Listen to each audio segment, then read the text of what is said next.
safe as we can. Hope peace and all the rest of the family. Gloria and all of Joe's siblings, many, many friends and family members. Memory eternal, God rest his soul. He was a very unique individual. I was saying to somebody last night that if there are 200 people here with us today, there will be 400 Joe Majed stories. Most of them funny and with joy. And as I was preparing, I've known Joe almost 25 years, and we've been very close. And I was thinking, what am I going to say about Joe? It's a hard thing to do. So I told my wife, I can tell that story. No, I can't tell that story. But I can tell the story, I can tell that story, and so on. And there are some that I won't tell, but there are some that I probably shouldn't, but I am going to share them. Because I think it's a testament to the Joe Majed that all of us knew. So years ago, we were playing golf together. So after Joe and I became friends, we started to play golf almost every single week, right? I mean, we were playing many, many weeks in a row with John Karachi and with Sean Murphy, our beloved funeral director. Joe chews tobacco. Always put his blue can of Skull mint, right? He'd always have it in his back pocket, whatever. So he was messing with me one day. He said, "Oh, you want some?" So he didn't think like, I'm a Korean, I can handle it. I'm like, yeah, I'll have some. So I took it, and I put it in, and I thought, like, we're boys, right? We're outside of the bed, spitting, all that kind of stuff. And I don't think he thought I could handle it. And I said, Joe, I like it. I said, it's just, I don't like the mint flavor. So he says, I got another one. He gives me of course, right? He gives me a can, it's berry flavor. Like, whatever, strawberries or raspberries, whatever the flavor. And I liked it, it was sweeter. I said, Joe, this one I like. So the next week, we go to play golf again, and he brings me a can, my own can. I said, Joe, I can't take this can. He's like, I want to, it's yours. I said, well, at least let me pay for it. Like, he had a smoke shop at the time. I said, at least let me pay for it. He's like, I don't want your money. He says, I can't sell this thing anyway. I said, what do you mean? He said, nobody chews that but you and some old lady. Can you imagine? After all those years, I still have it on my phone. I'm not going to chew it, it's probably going to be gross. But, that was a perfect image for me to imagine. There's another one. A lot of our stories, at least the ones that we can tell, revolved around golf. We were playing together, just Joe and I, one day years ago. Way out on the west side at the old Wigwam Resort. I don't even know if it exists anymore. We're way out there. And it's like a beautiful resort in the middle of nowhere. And in between, we pick our balls up, get in the cart, we drive to the next tee box, from the green to the tee. And there's this long path. And neither one of us were bad golfers, but we weren't great. And so there were guys pushing us. They're always catching up, chasing us because they're better behind us. And the point is, you have to move so that you don't stall the whole golf course. And there's this long path that goes through the desert. There's nothing but weeds and brush. And he slams on the brakes in the golf cart. We all, both of us kind of jar forward.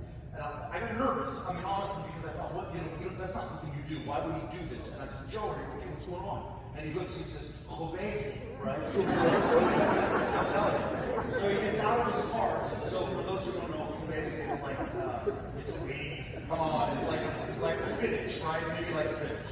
And I'm like, you slowed this whole golf course down so you can go get it. He's got one of those white plastic grocery bags in his golf bag. And he goes, it's amazing. He says to me, look, my mother would kill me if I saw it and didn't get something for me. I said, you just wanted her to make it for you. You know what it was. So I'm sure all of us have those beautiful, beautiful stories about Joe that are just heartwarming.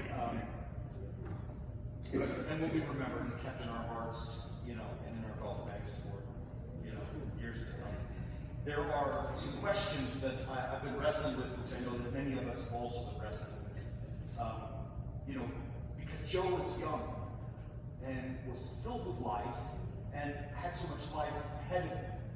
And one of the questions I know that we've all been asking, and I've actually wondered myself, was how early did he know?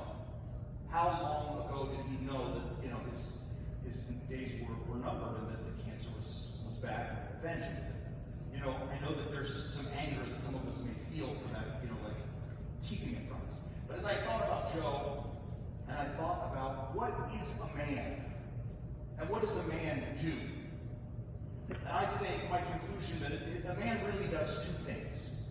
Not males. I don't care about males. I'm talking about men. Men fight to conquer and preserve, right? To earn, to provide for their families. And number two, a man looks after his family. And I think that in that silence, maybe it wasn't the right thing to do. I don't know. That's between him and God. But I will tell you this, I think he was looking after his family.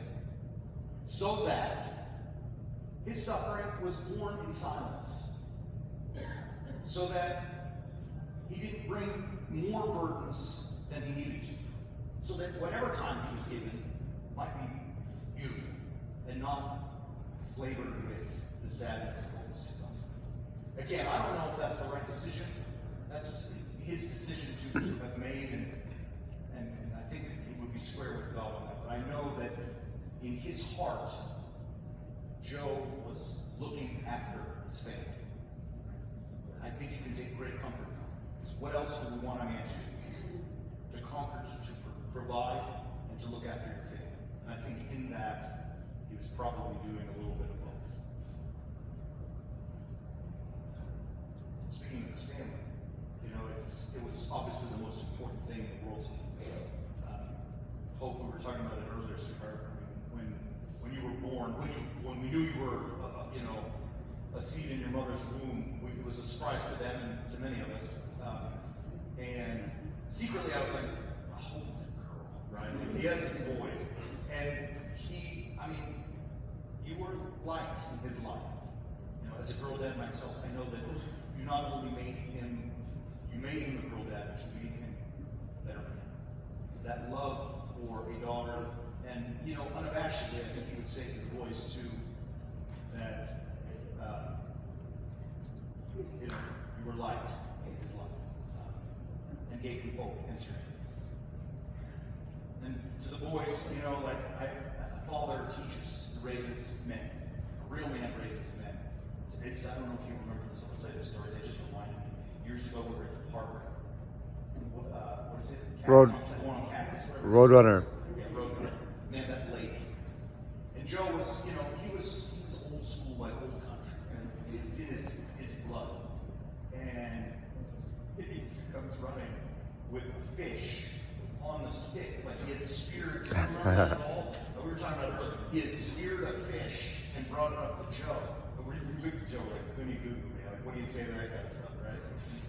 That's really funny, by the way. You guys didn't get that one. Those who got it, that was good. All right. It was beautiful because I think he gave to you guys,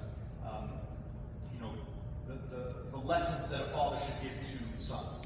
And I think probably one of the most powerful lessons of a man, a father, is that he can impart to his sons, who will someday become men and fathers, is the ability to make hard decisions and to do so quickly and unafraid, unabashed, maybe is the right word. And I know that he probably gave you guys great business acumen, and he taught you how to be strong men.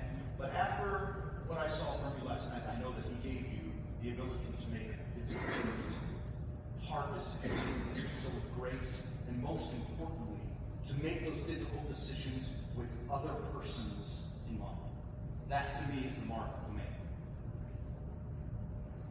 And, of course, to our sweet Kian, you were his partner in all things.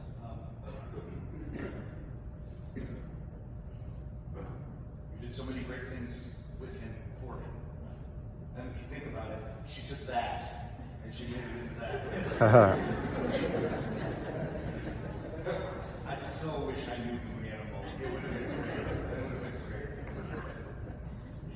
Your love for him and his love, dedication, and devotion to you it's a beautiful thing. Really beautiful thing. You did good. You did great. All the way through. The other question that I wanted to address and I've been thinking about, many people said to me and asked me, in grief, right? It's hard. Because we don't want to be here doing this. We ask the question, why would God do this? And I heard just many forms of that question. He never did any wrong. Okay, all right. So